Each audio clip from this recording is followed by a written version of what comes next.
ഈ ചൊരണ്ടി പ്രശ്നമുണ്ടാക്കുക എന്ന് കേട്ടിട്ടുണ്ടോ? അതാണ് BJP ചെയ്യുന്ന പല പ്രവൃത്തികളും ഇപ്പോൾ കാണുന്നത്. പൂനെയിലെ പ്രശസ്തമായ ശനിവാഡ കോട്ടയിൽ മുസ്ലിം സ്ത്രീകൾ നമസ്കാരം ചെയ്യുന്ന ദൃശ്യങ്ങൾ സോഷ്യൽ മീഡിയ പ്രചരിച്ചിരുന്നു.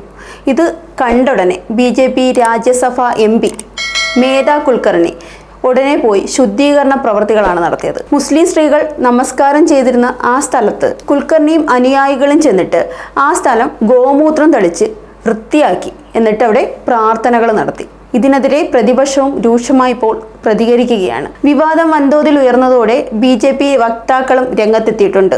അവർ ഇതിന് മറുപടിയായി പറയുന്നത് ശനിവാഡ ഹിന്ദു ചരിത്രത്തോട് അടുപ്പമുള്ള സ്ഥലമാണെന്നാണ്. നാളെ ഹിന്ദു സംഘടനകൾ ഹാജി അലിയുടെ ദർഗയിൽ ചെന്ന് ഹനുമാന്റെ നാമം ചൊല്ലിയാൽ നിങ്ങൾ എന്ത് പ്രതികരിക്കുമെന്നും അവർ ചോദിക്കുന്നു. കുൽക്കർണി പിന്നീട് എക്സിൽ പോസ്റ്റ് ചെയ്ത് എഴുതിയത് ശനിവാഡ മറാത്തരുടെ വിജയത്തിന്റെ പ്രതീകമാണ്. ഛത്രപതി ശിവാജി സ്ഥാപിച്ച ഹിന്ദവി സ്വരാജ്യത്തിന്റെ അടയാളമായ ഇവിടെ ആരെയും നമസ്കാരത്തിന് അനുവദിക്കില്ല എന്നാണ്. ഇതൊരു പള്ളിയല്ല എന്നും അദ്ദേഹം പറയുന്നുണ്ട്. കൂടാതെ ഈ പോസ്റ്റ് പ്രധാനമന്ത്രി നരേന്ദ്രമോദി, അമിത്ഷാ, ദേവേന്ദ്ര ഫട്നാവിസ്, JP നദ്ദ, രവീന്ദ്ര ചവാൻ എന്നിവരെയും ടാഗ് ചെയ്തു. 1732 നിർമ്മിച്ച ശനിവാഡ കോട്ട പേഷ്വാന്മാരുടെ ആസ്ഥാനമായിരുന്നു. 1818 വരെ മറാത്ത സാമ്രാജ്യത്തിന്റെ ഭരണകേന്ദ്രമായ കോട്ട 1828 ഉണ്ടായ തീപിടുത്തത്തിൽ ഭാഗികമായി നശിച്ചു. നിലവിൽ കോട്ടയുടെ പരിപാലനവും സംരക്ഷണവും ആർക്കിയോളജിക്കൽ സർവേ ഓഫ് ഇന്ത്യ നടത്തുന്നുമുണ്ട്. പൂനെയിൽ ഏറ്റവും കൂടുതൽ വിനോദസഞ്ചാരികൾ സന്ദർശിക്കുന്ന ചരിത്ര സ്മാരകങ്ങളിൽ ഒന്നുമാണ് ശനിവാഡ കോട്ട. ഇവിടെ മുസ്ലിം സ്ത്രീകൾ നമസ്കരിച്ചെന്ന് കരുതി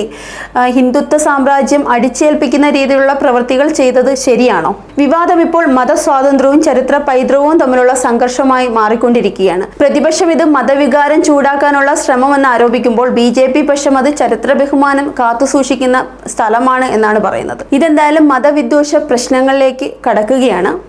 സാഗ് ന്യൂസ്, തിരുവനന്തപുരം. നേരിന്റെ വാർത്തകൾ നിങ്ങളുടെ വിരൽത്തുമ്പിലെത്താനായി സാഗ് ന്യൂസ് ചാനൽ സബ്സ്ക്രൈബ് ചെയ്തും ഷെയർ ചെയ്തും ഒരു ശരിയായ മാധ്യമ നിലപാടിനൊപ്പം നിൽക്കാൻ ഞങ്ങൾ നിങ്ങളെ ക്ഷണിക്കുന്നു.